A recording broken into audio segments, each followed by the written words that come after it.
Kim സൂ ജിൻ സംവിധാനം ചെയ്ത് 2025 ഇറങ്ങിയ ഒരു കൊറിയൻ ഹൊറർ മിസ്റ്ററി ത്രില്ലർ ചിത്രമാണ് നോയ്സ്. നായികയ്ക്ക് കാലിന് സുഖമില്ലാത്ത ഒരു അനിയത്തിയുണ്ട്. അവരുടെ റൂമിൽ ഇടയ്ക്കിടയ്ക്ക് വ്യത്യസ്തമായ കൊടൂര ശബ്ദങ്ങളൊക്കെ കേൾക്കാറുണ്ട്. ഒരു ദിവസം കാലിന് സുഖമില്ലാത്ത അനിയത്തിയെ ഒരു തെളിവ് പോലും ബാക്കി വെക്കാതെ കാണാതാവുന്നു. തട്ടിക്കൊണ്ടു പോയതാണോ, എന്താ, എങ്ങനെയാ മിസ്സായത് എന്നൊന്നും അറിയില്ല. അനിയത്തിയെ കണ്ടെത്താൻ ശ്രമിക്കുന്ന ചേച്ചിക്ക് അവളെ കണ്ടെത്താൻ കഴിഞ്ഞോ ഇല്ലയോ, അതേപോലെ റൂമിൽ ഇടയ്ക്കിടയ്ക്ക് വരുന്ന കൊടൂര ശബ്ദം എന്താണ് എന്നൊക്കെ ക്ലൈമാക്സിൽ ഒരു ട്വിസ്റ്റോടെ പറഞ്ഞ ഈ ചിത്രം തുടക്കം മുതൽ അവസാനം വരെ അതേ സസ്പെൻസോട് കൂടി പാക്കലാമാ. അതിനു മുൻപ് പുതുതായി വന്ന കൂട്ടുകാർ സബ്സ്ക്രൈബ് ചെയ്യാൻ മറക്കല്ലേ. And on and all notification. ഈ ചിത്രം കീറി മുറിച്ചാൽ ചിത്രത്തിൻ്റെ തുടക്കത്തിൽ ഒരു അപ്പാർട്ട്മെൻറ്റിൽ ജൂയി എന്നൊരു പെൺകുട്ടി സീലിങ്ങിൽ നോയ്സ് കുറക്കാനുള്ള ബോർഡ് ഒട്ടിക്കുന്നത് കാണാം. ജൂയി ഒറ്റയ്ക്കാണ് താമസം. കാലിൽ എന്തോ പരിക്ക് പറ്റിയിട്ടുണ്ട്. സീലിങ്ങിൽ നിന്നും എപ്പോഴും എന്തോ പ്രത്യേകതരം ഭയപ്പെടുത്തുന്ന ശബ്ദം കേട്ടുകൊണ്ടേയിരിക്കും. അത് കേൾക്കാതിരിക്കാൻ വേണ്ടിയാണ് ഇപ്പോൾ സൗണ്ട് പ്രൂഫ് പാനൽ ഒട്ടിക്കുന്നത്.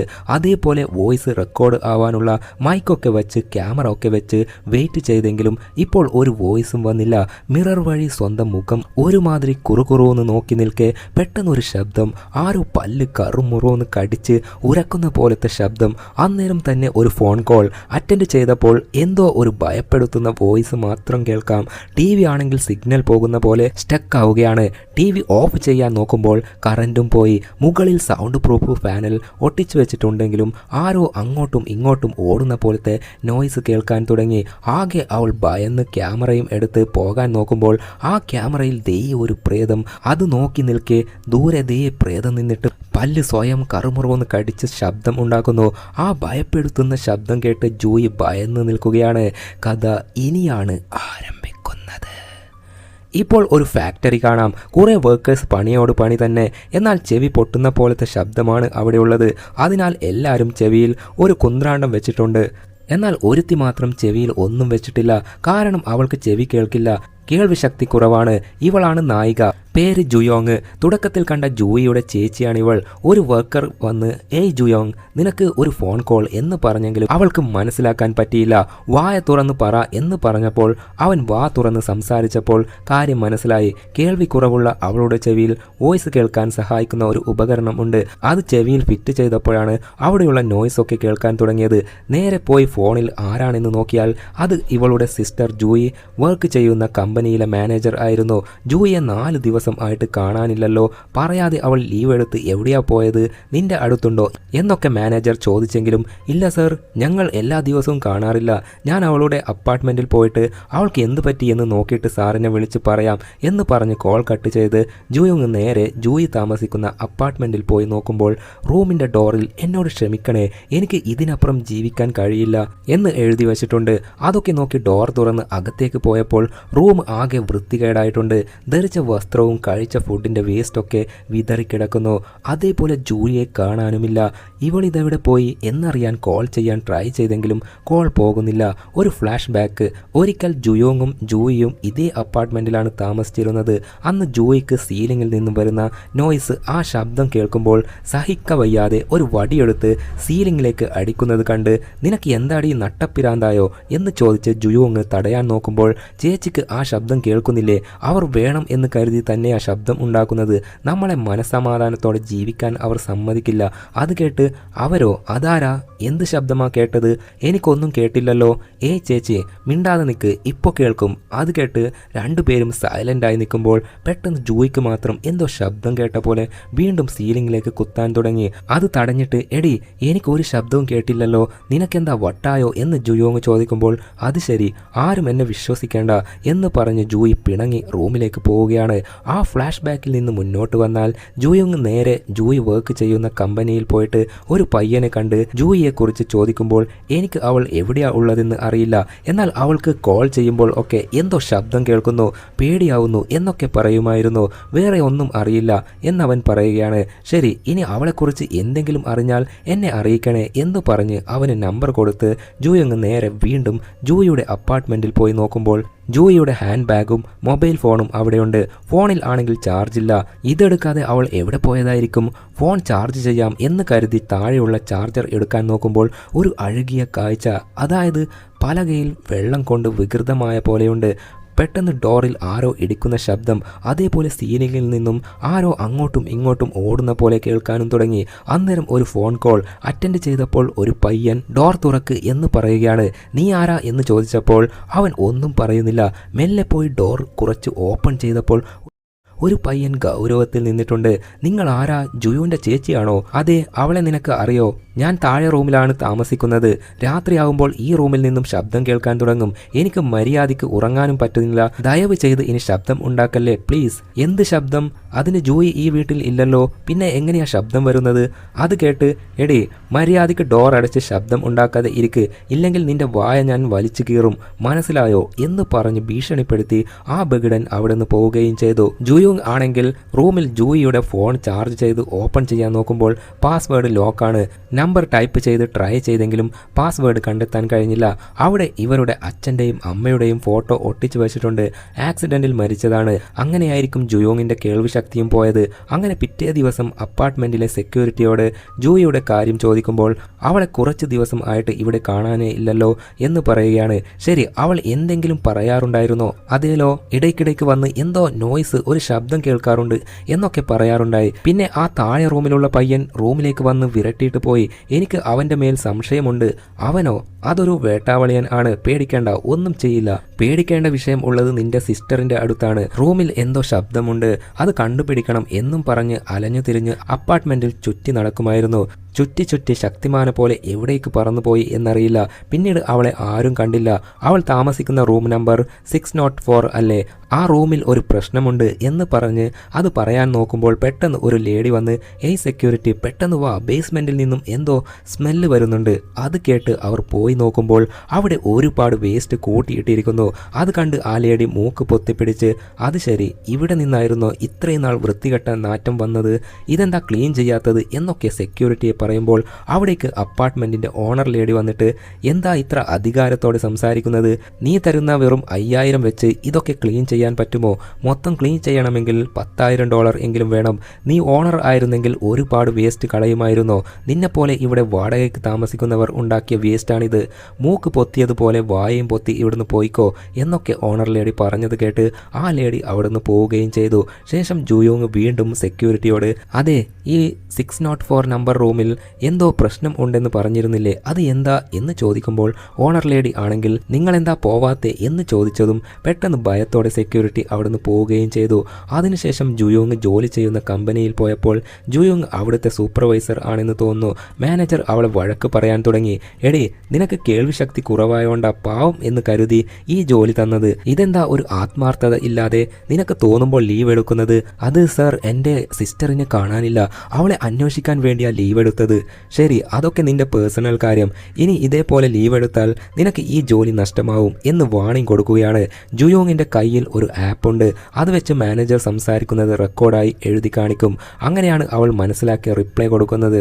അങ്ങനെ അതിനുശേഷം വീണ്ടും അപ്പാർട്ട്മെന്റിൽ പോയപ്പോൾ വീണ്ടും ഒരു കുറിപ്പ് ഒട്ടിച്ചു വെച്ചിരിക്കുന്നു. അത് ആ ഭീഷണിപ്പെടുത്തിയ പയ്യനായിരുന്നു. എന്നെ കണ്ടാൽ നിനക്ക് കോമഡി പീസാണെന്ന് തോന്നുന്നുണ്ടോ? ഇനി ശബ്ദം ഉണ്ടാക്കിയാൽ നിന്നെ ഞാൻ കൊല്ലും, എന്നെ ഒരു കൊലകാരൻ ആക്കരുത് എന്ന് എഴുതി വെച്ചിട്ടുണ്ട്. അത് കണ്ട് ആ ബഗിഡന്റെ പണിയാണോ ഇത് എന്ന് പറഞ്ഞ് ആ കുറിപ്പ് പറിച്ചെടുത്ത് ഡോർ തുറന്ന് അകത്തേക്ക് കയറി ഡോർ അടച്ചപ്പോൾ ദേ ദൂരെ ആ പ്രേതം നിൽക്കുന്നു. ജുയോങ്ങിനെ ജോലിയിൽ നിന്നും പിരിച്ചുവിട്ടു. അതിനാൽ ഇപ്പോൾ അകത്ത് ഡ്രസ്സൊക്കെ ഒതുക്കി വെക്കുമ്പോൾ അവിടെ ഒരു ഗിഫ്റ്റ് ബോക്സ്. അത് ഓപ്പൺ ചെയ്തപ്പോൾ ഒരു സർപ്രൈസ്. എന്തെന്നാൽ ജുയോങ്ങിന്റെ ബർത്ത്ഡേക്ക് വേണ്ടി ജൂയി ഒരുക്കി വെച്ചതാണ് ഈ ഗിഫ്റ്റ് ബോക്സ്. ഒരു ലെറ്റർ. അതിൽ, ഏയ് ചേച്ചി, നിന്റെ ചെവിയിലെ പഴയ മെഷീൻ ഇനി മാറ്റിക്കോ. ഇത് നല്ല ഹൈ ക്വാളിറ്റി പുതിയ മെഷീനാണ്. എൻ്റെ വക ഒരു ഗിഫ്റ്റ്. ദേഷ്യം ഒക്കെ ഞാൻ മറന്നു. പെട്ടെന്ന് വീട്ടിലേക്ക് വാ. നിനക്ക് ഇഷ്ടമുള്ള ഭക്ഷണം ഒക്കെ ഞാൻ റെഡിയാക്കി വെച്ചിട്ടുണ്ട്.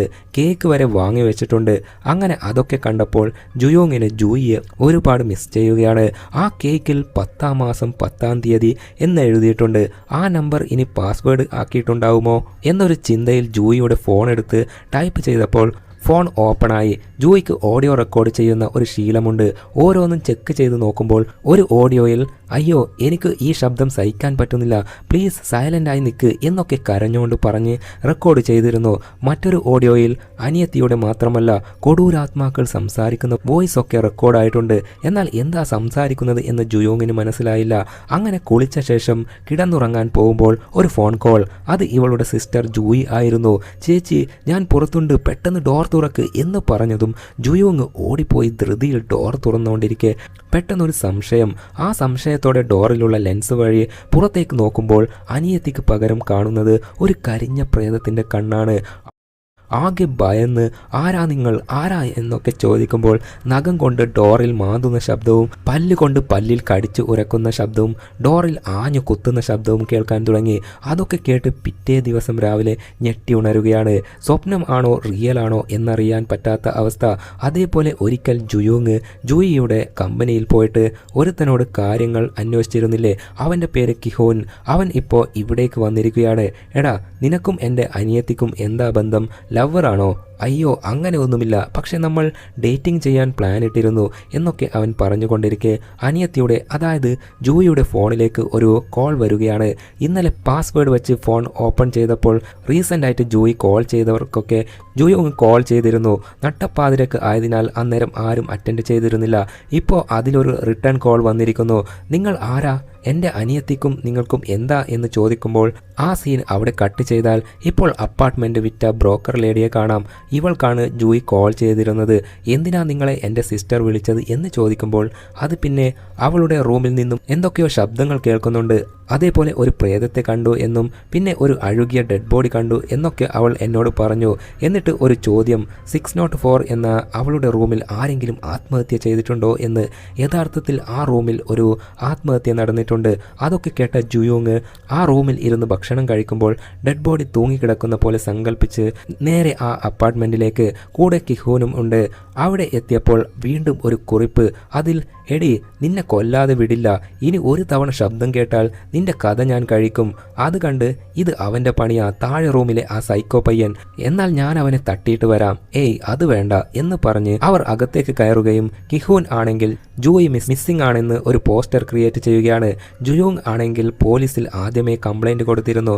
പോലീസ് വിളിച്ച് പറയുന്നത്, മേഡം നിങ്ങളുടെ സിസ്റ്റർ ജൂയി അപ്പാർട്ട്മെൻറ്റ് വിട്ട് പുറത്തേക്ക് ഇറങ്ങിയിട്ടില്ല, അപ്പാർട്ട്മെൻറ്റിന് ചുറ്റിലുമുള്ള CCTV എല്ലാം നോക്കി, ബട്ട് ഒന്നിലും അവൾ അപ്പാർട്ട്മെൻറ്റ് വിട്ട് പുറത്തേക്ക് പോകുന്നതായി ഒരു റെക്കോർഡും ഇല്ല. അത് കേട്ട് എന്താ സാർ ഇങ്ങനെയൊക്കെ പറയുന്നേ, എനിക്ക് ഇവിടെ ഒരു ഡൗട്ടും ഉണ്ട്.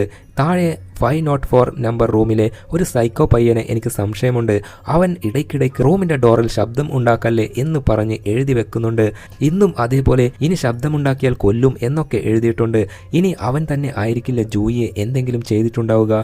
അത് കേട്ട് പോലീസ്, അതിന് എന്തെങ്കിലും തെളിവുണ്ടോ, ആ കുറിപ്പ് അവനാണ് ഒട്ടിച്ചു വെച്ചത് എന്നതിന്. അത് കേട്ട് അങ്ങനെ ഒരു തെളിവില്ല സാർ. ഓഹോ എങ്കിൽ ഫോൺ വെക്ക്, ഇവിടെ വേറെ പണിയുണ്ട് എന്ന് പറഞ്ഞ് കോൾ കട്ട് ചെയ്യുകയാണ്. കിഹൂൻ ആണെങ്കിൽ പോസ്റ്റർ നിർമ്മിച്ച് എൻ്റെ പണി കഴിഞ്ഞു ഞാൻ പോവുകയാ എന്ന് പറഞ്ഞ് പോവാൻ നോക്കുമ്പോൾ ദേ പുറത്ത് ആ സൈക്കോ വന്ന് നിൽക്കുന്നു.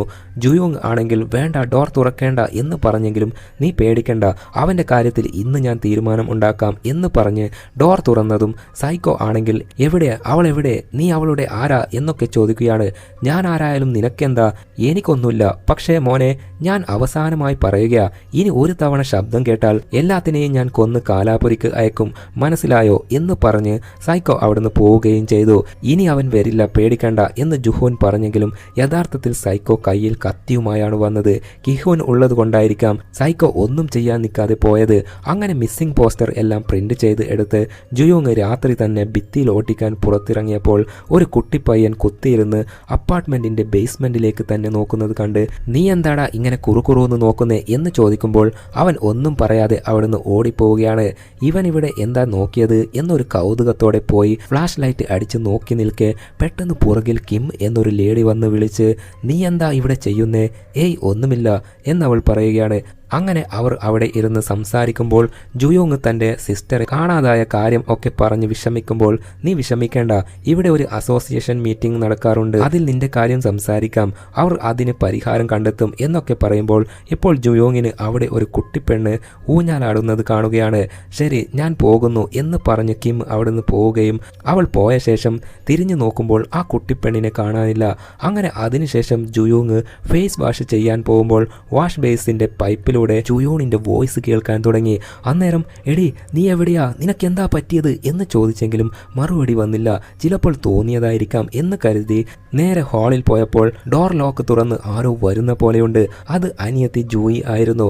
അവളെ കണ്ടതും ഓടിപ്പോയി കെട്ടിപ്പിടിച്ച്, ഏയ് ജൂയി, നീ വന്നോ, നിന്നെ കാണാതെ ഞാൻ എത്ര വിഷമിച്ചു എന്നറിയോ എന്നൊക്കെ പറയുമ്പോൾ, ഓ പിന്നെ ഓഫീസിലെ മാനേജർ വിളിച്ചു പറഞ്ഞതുകൊണ്ടല്ലേ എന്നെ കാണാതായ കാര്യം പോലും നീ അറിഞ്ഞത്, ഇല്ലെങ്കിൽ എൻ്റെ കാര്യം അന്വേഷിക്കാൻ നിനക്ക് എവിടുന്നാ സമയം, എന്നാൽ എനിക്ക് ചേച്ചിയെ ഇഷ്ടമാണ്, നമ്മൾ എത്ര സന്തോഷത്തോടെയാ കഴിഞ്ഞിരുന്നത്, നീ പോയത് മുതൽ ഞാൻ ഒരുപാട് മിസ് ചെയ്തു ചേച്ചി എന്ന് പറഞ്ഞ് ജൂയി നേരെ റൂമിലേക്ക് ഓടിപ്പോവുകയാണ്. എന്നാൽ പുറകെ പോയി നോക്കിയ ജുയോങ്ങിന് ജൂയിയെ കണ്ടില്ല. അവൾ ഇതെവിടെ പോയി എന്ന് തിരിച്ച് ഹാളിൽ പോയി നോക്കുമ്പോൾ ദേ ജൂയി തൂങ്ങി നിൽക്കുന്നു. ആകെ വിഷമിച്ച് കരഞ്ഞ് അവളെ പൊക്കിയെടുക്കാൻ നോക്കുമ്പോൾ പെട്ടെന്ന് ജുയോങ് ഞെട്ടി ഉണരുകയാണ്. അതൊക്കെ സ്വപ്നമായിരുന്നു. ചെവിയിൽ വെക്കുന്ന മെഷീനിൽ ചാർജ് ഇല്ലാത്തതുകൊണ്ട് അത് ചാർജിന് വെച്ചിട്ട് പോയി ഫ്രിഡ്ജിൽ നിന്ന് സ്നാക്സ് ഒക്കെ എടുത്തുകൊണ്ടിരിക്കെ പെട്ടെന്ന് തനിയെ ഫോണിലെ ആ ഒരു ആപ്പ് ഉണ്ടല്ലോ, വോയിസ് ടെക്സ്റ്റായി കൺവേർട്ട് ചെയ്യുന്ന ആപ്പ്, അതിൽ ആരുടെയോ വോയിസ് റെക്കോർഡ് ആയി എഴുതി കാണിക്കാൻ തുടങ്ങി. അത് നോക്കി നിൽക്കെ ദേ ദൂരെ ഒരു രൂപം നിൽക്കുന്നതായി കാണുന്നു.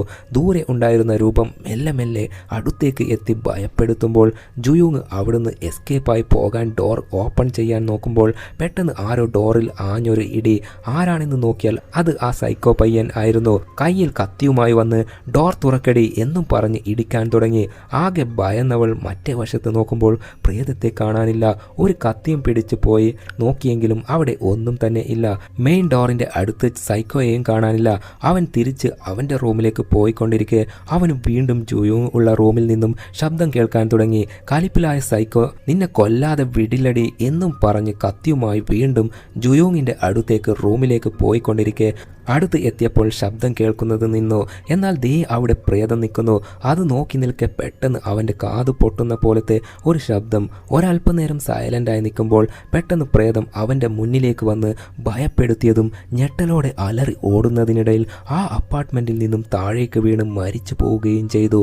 പിറ്റേ ദിവസം സൈക്കോ പയ്യൻ മരിച്ച കാര്യം അറിഞ്ഞ് ജുയോങ്ങിന് വലിയ ഷോക്ക്. അതേപോലെ ജൂയി മിസ്സിംഗ് ആണെന്ന് പോലീസിനോട് പറഞ്ഞിരുന്നില്ലേ, അതേപോലെ ഇപ്പോൾ സർ ഞാൻ ഇവനെക്കുറിച്ചാണ് പറഞ്ഞത്, ഇവനാ എന്നെ കൊല്ലും എന്ന് പറഞ്ഞ് വിരട്ടിയ സൈക്കോ പയ്യൻ എൻ്റെ അനിയത്തിയെയും ഇവൻ എന്തേലും ചെയ്തിട്ടുണ്ടാവും, ഇവൻ്റെ റൂം ചെക്ക് ചെയ്ത് നോക്ക് സർ. അത് കേട്ട് പോലീസ് സൈക്കോയുടെ റൂമിലുള്ള പോലീസുകാരനോട് വാക്കി ടോക്കി വഴി പറഞ്ഞപ്പോൾ അവിടെ വേറെ ആരുമില്ല എന്ന് മറുപടിയും വന്നു. മോളെ, നിന്റെ അവസ്ഥ എനിക്ക് മനസ്സിലാവും എന്ന് കരുതി കാണുന്നവരെ ഒക്കെ സംശയിക്കാൻ പാടില്ലല്ലോ സർ. ഞാൻ കുറച്ചു മുൻപ് വാഷ് ബേസ് വഴി എൻ്റെ സിസ്റ്ററിൻ്റെ വോയിസ് കേട്ടു, എനിക്ക് ഉറപ്പാണ് അവൾ അപ്പാർട്ട്മെൻറ്റിൽ എവിടെയോ ഉണ്ട് എന്നൊക്കെ പറയുമ്പോൾ അവിടേക്ക് ഓണർ ലേഡി വന്നിട്ട്, നീ എന്താടി പറഞ്ഞത്, വോയിസ് കേട്ടെന്നോ, നീ താമസിക്കുന്ന 604 നമ്പർ റൂമിന് എന്തോ കുഴപ്പം ഉണ്ടെന്ന് തോന്നുന്നു, ഇതിനു മുൻപ് താമസിച്ചവന് അവിടെ ശബ്ദം കേൾക്കുന്നു എന്ന് പറഞ്ഞ് കംപ്ലൈൻറ്റ് പറഞ്ഞിരുന്നു, ഇപ്പോൾ നിനക്കും കേൾക്കാൻ തുടങ്ങിയോ, നിന്നെ കാണുമ്പോൾ നിന്നെപ്പോലെ ഒരു ബഗഡത്തി ആ റൂമിൽ താമസിച്ചിരുന്നു, അവളെയാണ് ഓർമ്മ വരുന്നത്. അത് കേട്ട് അതാരാ, ആ റൂമിൽ എന്താ സംഭവിച്ചത്, എന്നോട് എന്തെങ്കിലും മറച്ചു വെക്കുന്നുണ്ടോ എന്ന് ചോദിക്കുമ്പോൾ ഓണർ ലേഡി അതിനൊന്നും മറുപടി നൽകാതെ ഒഴിഞ്ഞു മാറുകയാണ്. അതിനാൽ സംശയം കൂടി വന്ന ജുയോങ് അത് കണ്ടുപിടിക്കണം എന്ന് തീരുമാനിച്ച് നേരെ കിം എന്ന ലേഡിയുടെ വീട്ടിലേക്ക് പോവുകയാണ്. കിം ആണെങ്കിൽ ജുയോങ്ങിനെ അകത്തേക്ക് ക്ഷണിച്ച് ഇരിക്ക്, ഞാൻ കോഫി റെഡിയാക്കട്ടെ എന്ന് പറയുകയും ജുയോങ് അവിടെ ചുറ്റി നോക്കുമ്പോൾ കിമ്മിന് ഒരു മകൾ ഉണ്ടെന്ന് മനസ്സിലായി. അവിടെ ആ കുട്ടിപ്പെണ്ണ് ഓടിക്കളിക്കുമ്പോൾ മോളെ ഓടാതെ അടങ്ങിയിരിക്ക് എന്ന് പറഞ്ഞ് ജുയോങ്ങിനോട് എന്താ നിന്റെ പ്രശ്നം എന്ന് ചോദിക്കുമ്പോൾ ആ ഓണർ ലേഡി ഉണ്ടല്ലോ എന്ന് പറഞ്ഞ് തുടങ്ങുമ്പോൾ തന്നെ അയ്യോ പതുക്കെ പറ, ഓണർ ലേഡിയുടെ റൂം ഇവിടെ അടുത്താ ഉള്ളത്, കുറച്ച് മാറി നിന്ന് സംസാരിക്കാം എന്ന് പറഞ്ഞ് കൂട്ടിക്കൊണ്ടുപോയി. ഇനി പറ എന്താ പ്രശ്നം, ഞാനിപ്പോൾ താമസിക്കുന്ന റൂമിൻ്റെ അടുത്ത് ഏതോ ബഗഡത്തി താമസിച്ചിട്ടുണ്ടായിരുന്നു എന്ന് ഓണർ ലേഡി പറഞ്ഞു, നിങ്ങൾക്ക് അവരെക്കുറിച്ച് എന്തെങ്കിലും അറിയോ എന്ന് ചോദിക്കുമ്പോൾ ഒരു ഫോട്ടോ കാണിച്ച് ഇതിലിരിക്കുന്ന ഇവളായിരുന്നു ആദ്യത്തെ ഓണർ ലേഡി, 604 നമ്പറിൽ നിന്നും ശബ്ദം കേൾക്കുന്നു എന്ന് പറഞ്ഞ് സീലിംഗിൽ അടിച്ചോണ്ട് ഒക്കെ ഉണ്ടായിരുന്നു, എൻ്റെ റൂമിലേക്ക് വരെ വന്നിട്ട് ഞാനാണ് ശബ്ദമുണ്ടാക്കുന്നത് എന്ന് എന്നെ വരെ വഴക്ക് പറയാറുണ്ടായി. ഒരിക്കൽ ആ ഓണർ ലേഡി ശബ്ദം കേൾക്കുന്നു എന്ന് പറഞ്ഞ് സീലിംഗിൽ കുത്തുമ്പോൾ അടുത്ത റൂമിലെ ഒരു സൈക്കോ ചുറ്റികയുമായി പോയി ആ ലേഡിയെ അടിച്ച് കൊല്ലാതെ കുറച്ച് ജീവൻ ബാക്കി വെച്ചിട്ട് അവിടുന്ന് പോയി. ആ ലേഡി ജീവന് വേണ്ടി കൊതിക്കുന്നുണ്ടായിരുന്നു. ചുമരിൽ തട്ടി ആരെങ്കിലും കേൾക്കാൻ ശബ്ദം ഉണ്ടാക്കിക്കൊണ്ടിരുന്നു. അതിനുശേഷം എന്താ സംഭവിച്ചതെന്ന് ആർക്കും അറിയില്ല. ആ ലേഡി എവിടെ പോയെന്നോ ഒന്നും അറിയില്ല. അതേപോലെ ആ സൈക്കോയെയും കാണാതായി എന്നൊക്കെ കിം പറഞ്ഞത് കേട്ട് എനിക്ക് ഇപ്പോൾ ഉള്ള ഡൗട്ട്, ആ ഓണർ ലേഡി താമസിച്ചത് എൻ്റെ റൂമിൻ്റെ അടുത്തുള്ള റൂമിലാണല്ലോ. ആ റൂമിൽ ഇപ്പോൾ ആരാ താമസിക്കുന്നത്? അവിടെ നിന്നും ശബ്ദം കേൾക്കാറുണ്ടല്ലോ. അത് കേട്ട് എന്ത് ഇപ്പോഴും ശബ്ദം കേൾക്കുന്നുണ്ടെന്നോ? ആ റൂമിൽ ആരും താമസം ഇല്ലല്ലോ, പിന്നെങ്ങനെയാ ശബ്ദം കേൾക്കുന്നത് എന്നൊരു ചോദ്യം. ജുയോങ് ആണെങ്കിൽ പിന്നെ എങ്ങനെ അവിടുന്ന് ശബ്ദം വരുന്നത് എന്നാലോചിച്ചുകൊണ്ട് തിരിച്ച് അവളുടെ റൂമിലേക്ക് പോയപ്പോൾ അവിടെ ആരോ പേപ്പർ ഒട്ടിച്ചു വെച്ചിട്ടുണ്ട്. ഇതാരാ ഒട്ടിച്ചത് എന്ന് ഭയത്തോടെ അത് പറിച്ചെടുക്കുമ്പോൾ അവളുടെ സിസ്റ്ററിൻ്റെ പേര് രക്തം പുരണ്ട കത്തി കൊണ്ട് വരഞ്ഞു വെച്ചിട്ടുണ്ട്. അങ്ങനെ പിറ്റേ ദിവസം രാവിലെ സിസ്റ്റർ മിസ്സിംഗ് ആണെന്ന് പറഞ്ഞ് നോട്ടീസ് പ്രിന്റ് ചെയ്ത് വെച്ചിരുന്നില്ലേ, അത് ജുയോങ് ഓരോരുത്തർക്കും കൊടുക്കാൻ തുടങ്ങി. ശേഷം ഇപ്പോൾ ഉള്ള ഓണർ ലേഡി ഒരു മീറ്റിംഗ് വിളിച്ച് സംസാരിക്കാൻ തുടങ്ങി. നേരത്തെ അപ്പാർട്ട്മെന്റിൽ നിന്നും വീണ് മരിച്ച സൈക്കോ പയ്യൻ ഉണ്ടല്ലോ, അവൻ ആത്മഹത്യ ചെയ്തതാണോ കൊലപാതകം ആണോ എന്ന് നമ്മൾ കണ്ടുപിടിക്കണം എന്നൊക്കെ പറയുകയാണ്. എന്നാൽ ജുയോങ്ങിന്റെ സിസ്റ്റർ മിസ്സിംഗ് ആണെന്ന കാര്യം മാത്രം ഓണർ ലേഡി പറയുന്നതേയില്ല. അതിനാൽ ജുയോങ് മൈക്കെടുത്ത്, ഹേയ് മാഡം, മരിച്ചുപോയ ആ സൈക്കോ പയ്യനെ കുറിച്ച് സംസാരിക്കുന്ന നിങ്ങൾക്ക് മിസ്സിംഗ് ആയ എൻ്റെ സിസ്റ്ററിനെ കുറിച്ച് ചോദിക്കാൻ പറ്റുന്നില്ലേ? അവൾക്ക് എന്ത് പറ്റിയെന്ന് എന്താ അന്വേഷിക്കാൻ തയ്യാറാവാത്തത്? ഇവിടെ ഓരോരുത്തരായി മരിക്കാൻ പോവുകയാണ്. അത് കേട്ടതും ഓണർ ലേഡി വഴക്ക് പറയാൻ തുടങ്ങി. കലിപ്പിലായ ജുയോങ് ഓണർ ലേഡിയുടെ തലമുടിക്ക് പിടിച്ച് വലിക്കുമ്പോൾ ചുറ്റുമുള്ളവർ പിടിച്ചു മാറ്റി നിർത്തുകയും ചെയ്തു. അന്നേരം ജുയോങ്, എനിക്ക് അറിയാം, എൻ്റെ സിസ്റ്റർ ജൂയി ഈ അപ്പാർട്ട്മെൻറ്റിൽ തന്നെ ഉണ്ട്, അവളുടെ വോയിസ് ഞാൻ കേട്ടു, അവളെ ഞാൻ കണ്ടെത്തും എന്ന് അലറി പറയുമ്പോൾ അവിടേക്ക് കിഹൂൻ വന്ന് അവളെ സമാധാനപ്പെടുത്തി കൊണ്ടുപോവുകയും ചെയ്തു. എന്നിട്ട് അവൻ ഒരു കാര്യം പറയുകയാണ്, എടി എനിക്കൊരു സംശയം, ഇതൊക്കെ ചെയ്യുന്നത് ആ പഴയ ഓണർ ലേഡിയും പിന്നെ ആ പഴയ സൈക്കോയും ആയിരിക്കും. കാരണം അവർ രണ്ടുപേരും അപ്പാർട്ട്മെന്റ് വിട്ടു പോകുന്നതായി ആരും കണ്ടിട്ടില്ല. ഇവിടെ തന്നെ ഒളിച്ചു നിന്ന് നിന്റെ സിസ്റ്ററെയും പിടികൂടി ഇവിടെ തന്നെ ഉണ്ടാവും. നമുക്ക് ഈ രീതിയിൽ ചിന്തിച്ചാൽ ഇപ്പോൾ നിനക്കും ഡൗട്ട് തോന്നുന്നില്ലേ എന്നൊക്കെ അവൻ പറയുമ്പോൾ ജുയോങ് ബേസ്മെന്റിലേക്ക് നോക്കിയിട്ട്, എടാ ബേസ്മെന്റിൽ അധികം ആരും പോകാറില്ല, ജൂയെ അവിടെ പിടിച്ചു നിർത്തിയിട്ടുണ്ടെങ്കിലോ, നമുക്ക് പോയി നോക്കാം എന്ന് പറഞ്ഞ് ജുയോങ് കിഹൂനെയും കൂട്ടി ബേസ്മെന്റിൽ പോയി തിരയാൻ തുടങ്ങി. അതും ജുയോങ്ങിന് വാഷ് ബേസിൽ നിന്നും ജൂയിയുടെ വോയിസ് കേട്ടിരുന്നില്ലേ, അതിനാൽ ആ ഒരു പൈപ്പ് പോകുന്ന വഴിയിലൂടെ നോക്കി പോവാൻ തുടങ്ങി. ഒരു ഘട്ടത്തിൽ ആ പൈപ്പ് രണ്ട് വശത്തേക്ക് സ്പ്ലിറ്റായി പോകുന്നുണ്ട്. അതിനാൽ രണ്ടുപേരും ഓരോ വശത്തേക്കായി സ്പ്ലിറ്റായി പോകാൻ തുടങ്ങി. ഒരിടത്ത് ജുയോങ്ങിന് അവളുടെ സിസ്റ്റർ വരച്ച ഡ്രോയിങ് ബുക്ക് കിട്ടുകയാണ്. അതിൽ ഇവർ ചെറുപ്പമായിരുന്നപ്പോൾ എല്ലാവരും കാറിൽ പോയിക്കൊണ്ടിരിക്കെ സിസ്റ്റർ ജൂയി തമാശയ്ക്ക് കാറിന്റെ സ്റ്റിയറിംഗിൽ വലിച്ചതിനാൽ കാർ ആക്സിഡന്റ് ആവുകയായിരുന്നു. അതിൽ ജൂയിയുടെ കാലിന് പരിക്ക് പറ്റുകയും ജുയോങ്ങിന്റെ ചെവി അടിച്ചു പോവുകയായിരുന്നു. എന്നാൽ അച്ഛനും അമ്മയും സ്പോട്ടിൽ മരിച്ചു പോവുകയും ചെയ്തു. അതൊക്കെ ചിത്രം വരച്ചു വെച്ചിട്ടുണ്ട്. മറ്റൊരു പേജിൽ ജൂയിയെ കുറെ പേർ കുറുകുറുവെന്ന് നോക്കുന്ന പോലെ ചിത്രവും വരച്ചിട്ടുണ്ട്. അതേപോലെ ചിത്രത്തിലുള്ള കണ്ണ് ചുവന്ന നിറമായി മാറുകയും ആകെ ഭയന്ന് കണ്ണു തുറന്ന് നോക്കുമ്പോൾ ഇപ്പോൾ ആ പുസ്തകത്തിൽ ഒരു ഡ്രോയിങ് പോലുമില്ല. എല്ലാം ഒരു ഇല്യൂഷൻ പോലെയാണ് കണ്ടത്. മറ്റേ വശത്ത് കൂടി കിഹൂൻ പോയിക്കൊണ്ടിരിക്കെ അവിടെ ആരോ കിടക്കുന്നതായി കാണുകയാണ്. അത് ആരാണെന്ന് നോക്കിയാൽ പഴയ ഓണർ ലേഡിയെ ഒരു സൈക്കോ ചുറ്റികയിൽ അടിച്ചിരുന്നില്ലേ, ആ സൈക്കോയെ പോലെയുണ്ട്. ഒരു എലി ആ ശരീരത്തിൽ നിന്നും ഓടിപ്പോകുമ്പോൾ സൈക്കോയുടെ തല ഇളകിപ്പോവുകയാണ്. സൈക്കോ മരിച്ചു പോയിട്ടുണ്ട്. പെട്ടെന്ന് സൈക്കോയുടെ ആത്മാവ് കിഹൂന്റെ ശരീരത്തിലേക്ക് പ്രവേശിക്കുകയും ചെയ്തു. ജുയോങ് ആണെങ്കിൽ അവിടെയൊക്കെ ജൂയി ഉണ്ടോ എന്ന് അന്വേഷിച്ച് ഓരോ ഭാഗത്തേക്ക് പോകുമ്പോൾ ദേ ഒരു വശത്ത് കിഹൂൻ പ്രേതത്തെ പോലെ നിൽക്കുന്നു. നീ എന്താണ് ഇങ്ങനെ നോക്കുന്നത് എന്ന് ചോദിക്കുമ്പോൾ പെട്ടെന്ന് അവൻ ഓടി വന്ന് അവളുടെ കഴുത്തിൽ പിടിച്ച് കൊല്ലാൻ നോക്കുകയാണ്. കഥ തീരും എന്നായപ്പോൾ ഭാഗ്യത്തിന് കയ്യിൽ ഒരു കല്ല് കിട്ടുകയും ഓന്റെ തലമണ്ട കൊരറ്റ അടി. എന്നിട്ട് ഓടി ജനാല വഴി പുറത്തേക്ക് ചാടാൻ നോക്കുമ്പോൾ പുറകിലൂടെ വന്ന കിഹൂൻ അവളെ പിടികൂടി വലിച്ചോണ്ട് പോകുമ്പോൾ പെട്ടെന്ന് ഓണർ ലേഡി വന്ന് അവളെ വലിച്ച് പുറത്തേക്ക് എത്തിച്ച് രക്ഷപ്പെടുത്തുകയും ചെയ്തു.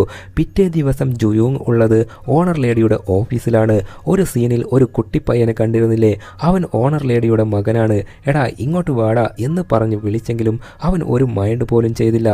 അന്നേരം ഓണർ ലേഡി വന്നിട്ട് അവന് ചെറുപ്പം മുതലേ ചെവി കേൾക്കില്ല, മെഷീൻ വെച്ചാലേ കേൾക്കൂ, പിന്നെ നീ എന്തിനാ ബേസ്മെൻറ്റിൽ പോയത്? അവിടെ ശ്വാസം കിട്ടാതെ നീ മരിച്ചേനെ. നീ ശ്വാസം കിട്ടാതെ വെപ്രാളപ്പെടുന്ന സമയത്താ ഞാൻ അവിടെ എത്തിയത്. ഭാഗ്യം കൊണ്ടാ നീ രക്ഷപ്പെട്ടത് എന്നൊക്കെ പറയുകയാണ്.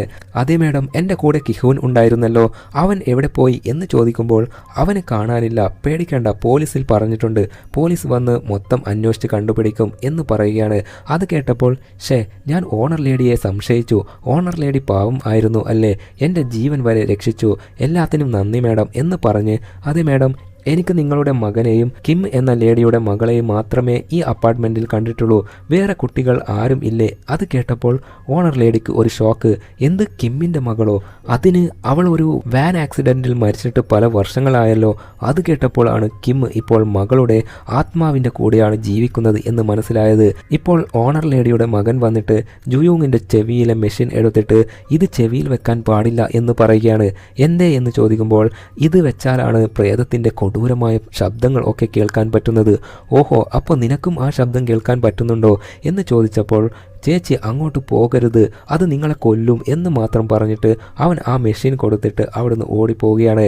അങ്ങനെ അതിനുശേഷം അവിടേക്ക് പോലീസൊക്കെ വന്ന് ബേസ്മെൻറ്റിൽ പരിശോധിച്ചപ്പോൾ ഒരു ഡെഡ് ബോഡി കിട്ടുകയാണ്. അത് പഴയ സൈക്കോയുടേതാണെന്ന് കരുതിയാൽ തെറ്റി, അത് കിഹൂൻ്റെ ആണ്. അവൻ മരിച്ചുപോയി. അത് മനസ്സിലായ ജുയൂങ് കരയുമ്പോൾ പോലീസുകാരൻ അവളെ കൂട്ടിക്കൊണ്ടുപോയി സമാധാനപ്പെടുത്തി. ദേ നോക്ക്, നിന്റെ ഫ്രണ്ട് കിഹൂൻ എങ്ങനെയാ മരിച്ചത് എന്നറിയില്ല, അവൻ്റെ ക്യാമറ, ഫോൺ ഒക്കെ തകർന്ന നിലയിലാണ് കിട്ടിയത്. പിന്നെ നീ എന്തിനാ ബേസ്മെന്റിൽ പോയത്? ഇനി അങ്ങോട്ട് പോവാൻ നിൽക്കണ്ട. ശരി സർ, പിന്നെ നിങ്ങൾ ബേസ്മെന്റിൽ ഒരു ഇരുമ്പ് ഡോർ കണ്ടിരുന്നോ? ഇരുമ്പ് ഡോറോ? അങ്ങനെ ഒരു ഡോർ അവിടെ ഇല്ലല്ലോ. ഉണ്ട് സർ, ഒന്നുകൂടി പോയി നോക്ക്. ദേ നോക്ക്, ഞങ്ങൾ എല്ലാം നോക്കിയാണ് വന്നത്, അവിടെ അങ്ങനെ ഒരു ഡോർ ഇല്ല. നീ ഇതോടെ നിർത്തിക്കോ, ഇനി അടുത്ത പ്രശ്നം വലിച്ചിട്ടാൽ നിന്നെയും സ്റ്റേഷനിൽ കൊണ്ടുപോകും, മനസ്സിലായോ എന്നൊക്കെ പറഞ്ഞ് പോലീസ് വാണിംഗ് നൽകി അവിടുന്ന് പോവുകയും ചെയ്തു. എന്നാൽ ജുയൂങ് ആണെങ്കിൽ ഇനി എന്ത് സംഭവിച്ചാലും കുഴപ്പമില്ല, എൻ്റെ അനിയത്തിയെ ജൂയിയെ കണ്ടുപിടിച്ചിട്ടേ കാര്യമുള്ളൂ എന്ന് ഉറച്ച തീരുമാനം എടുത്ത് വീണ്ടും ആ ബേസ്മെന്റിലേക്ക് പോവുകയാണ്. പോയിട്ട് ഒരു ഇരുമ്പ് ഡോറിന്റെ കാര്യം പറഞ്ഞിരുന്നില്ലേ, അത് കണ്ടുപിടിച്ച് അതിനകത്തേക്ക് പോയപ്പോൾ അവിടെ അനിയത്തിയുടെ കയ്യിലുണ്ടായിരുന്ന ക്യാമറ കിട്ടുകയാണ്. അതിലെ വീഡിയോ ഫയൽ ഒക്കെ ഓപ്പൺ ചെയ്ത് നോക്കുമ്പോൾ അനിയത്തി ജൂയി എവിടുന്നാ ശബ്ദം വരുന്നതെന്ന് ഞാൻ കണ്ടുപിടിച്ചു, അത് നോക്കാൻ പോവുകയാണ് എന്ന് പറഞ്ഞ് വീഡിയോ എടുത്തോണ്ട് നേരെ കിമ്മിന്റെ വീട്ടിലേക്ക് പോവുകയാണ്. അവിടെ നോക്കിയാൽ കിം വ്യത്യസ്തമായ ഡിവൈസ് ഒക്കെ വെച്ചിട്ട് ഇത്രയും നാൾ ആൾക്കാരെ പറ്റിച്ച് ശബ്ദം ഉണ്ടാക്കി പേടിപ്പിക്കുകയായിരുന്നു. അതേപോലെ കിമ്മിന്റെ മകൾ മരിച്ചതാണെങ്കിലും മകൾ ഇപ്പോഴും ജീവനോടെ ഉണ്ടെന്ന് കരുതി സങ്കല്പിച്ച് ചുമരിൽ നോക്കി സംസാരിക്കുന്നുണ്ട്. മോളെ, നിന്നെ ആരും ശല്യം ചെയ്യാൻ വന്നാലും എന്നോട് പറ, എല്ലാരെയും ഞാൻ കൊല്ലും എന്നൊക്കെ പറയുന്നുണ്ട്. അതൊക്കെ ജൂയി റെക്കോർഡ് ചെയ്ത് പോകാൻ നോക്കുമ്പോൾ അത് കണ്ട കിം ജൂയിയെ പിടിച്ച് അടിച്ച് ചുരുട്ടി കൂട്ടിയിട്ടു. അതൊക്കെ വീഡിയോയിൽ റെക്കോർഡ് ആയിട്ടുണ്ട്.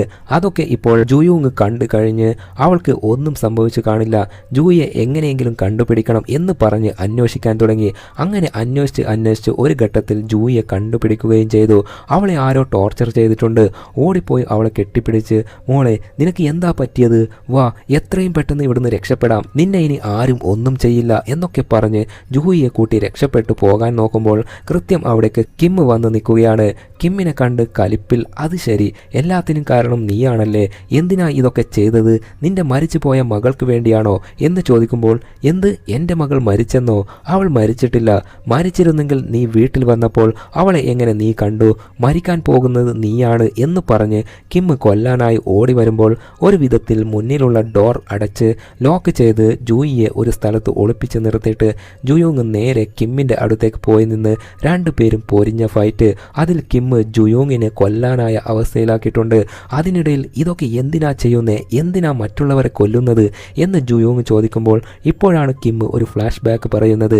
അതിൽ കിമ്മും മകളും ഈ അപ്പാർട്ട്മെൻറ്റിൽ താമസിക്കുന്ന സമയത്ത് മകൾ ചെറിയ കുട്ടിയല്ലേ, ഓടിച്ചാടി കളിക്കുമ്പോൾ ആ ശബ്ദം ഇഷ്ടപ്പെടാത്ത അയൽവാസികൾ വന്ന് പരാതി പറയുമായിരുന്നു.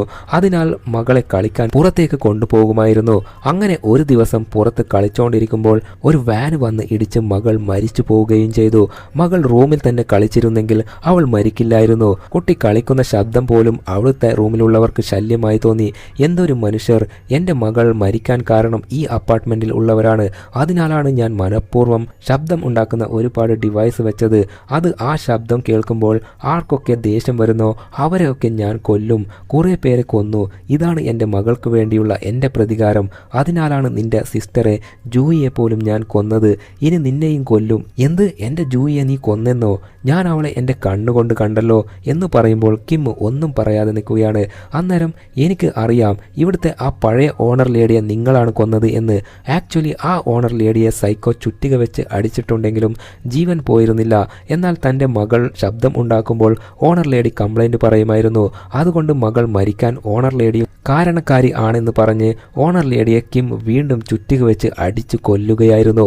ആ ഒരു സത്യവും പറഞ്ഞ ശേഷം ഇനി നിന്നെ ഞാൻ തീർക്കും എന്ന് പറഞ്ഞ് കിം ചുറ്റിക എടുത്ത് ജൂയിയെ അടിക്കാൻ നോക്കുമ്പോൾ പെട്ടെന്ന് ആരോ പല്ല് കടിക്കുന്ന പോലത്തെ കൊടൂര ശബ്ദം ഒക്കെ കേൾക്കാൻ തുടങ്ങി. അതാരാ ഞാനല്ലാതെ ആ ശബ്ദം ഉണ്ടാക്കുന്നത് എന്ന് കിം ആലോചിച്ച് നിൽക്കുമ്പോൾ പെട്ടെന്ന് പഴയ ഓണർ ലേഡിയുടെ പ്രേതം വന്ന് കിമ്മിനെ അടിച്ച് പരത്താൻ തുടങ്ങി.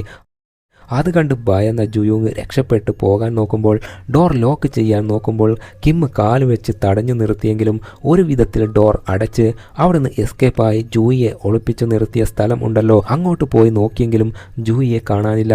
അയ്യോ, അനിയത്തി എവിടെ പോയി? അവൾ ജീവനോടെ ഇല്ലേ? അവളുടെ ആത്മാവിനെയാണോ ഞാൻ കണ്ടത്? കിം ജൂയിയെ കൊന്നതാണോ എന്നൊക്കെ ചിന്തിച്ച് നിൽക്കുമ്പോൾ പെട്ടെന്ന് ജൂയി വന്ന് ജുയോങ്ങിനെ കെട്ടിപ്പിടിക്കുകയാണ്. ജൂയി മരിച്ചിട്ടില്ല. അതേപോലെ അകത്ത് പ്രേതത്തിൻ്റെ മുന്നിൽപ്പെട്ട കിമ്മിൻ്റെ കഥയും കഴിഞ്ഞു. കിമ്മിനെ പ്രേതം കൊന്ന് കാലാപുരിക്ക് അയച്ചു. അങ്ങനെ കുറച്ച് നാളുകൾക്ക് ശേഷം ഇപ്പോൾ അപ്പാർട്ട്മെൻറ്റിൽ ജുയോങ്ങും ജൂയിയും ഒരുമിച്ചാണ് താമസിക്കുന്നത്. ഒരു ദിവസം തൊട്ടപ്പുറത്തെ റൂമിലേക്ക് പുതുതായി താമസിക്കാൻ വന്ന ഒരു പെൺകുട്ടി ജുയോങ്ങിൻ്റെ റൂമിലേക്ക് പരിചയപ്പെടാൻ വന്നിരിക്കുകയാണ്. പരിചയപ്പെട്ട ശേഷം ഇവിടെ എത്ര പേർ ഉണ്ടെന്ന് അവൾ ചോദിക്കുമ്പോൾ ഞാനും എൻ്റെ അനിയത്തി ജൂയിയും മാത്രമാണ്, ദേ അവളാണ് ജൂയി എന്ന് പറഞ്ഞ് കാണിക്കുമ്പോൾ ഒരു ട്വിസ്റ്റ്. ആ പുതിയ പെൺകുട്ടിക്ക് അകത്ത് നിൽക്കുന്ന ജൂയിയെ കാണാൻ പറ്റുന്നില്ല. എന്തെന്നാൽ യഥാർത്ഥത്തിൽ ജൂയി മരിച്ചു പോയിരുന്നു. കിം ജൂയിയെ കൊന്നിരുന്നു. കിം എങ്ങനെയാണോ മരിച്ചുപോയ തൻ്റെ മകളുടെ പ്രേതാത്മാവിൻ്റെ കൂടെ കഴിഞ്ഞതോ അതേപോലെ ജുയോങ്ങും തൻ്റെ മരിച്ചുപോയ ജൂയിയുടെ ആത്മാവിൻ്റെ കൂടെയാണ് കഴിയുന്നത് എന്ന് കാണിച്ച് ഈ ചിത്രം ഇവിടെ അവസാനിക്കുന്നു. Bye bye.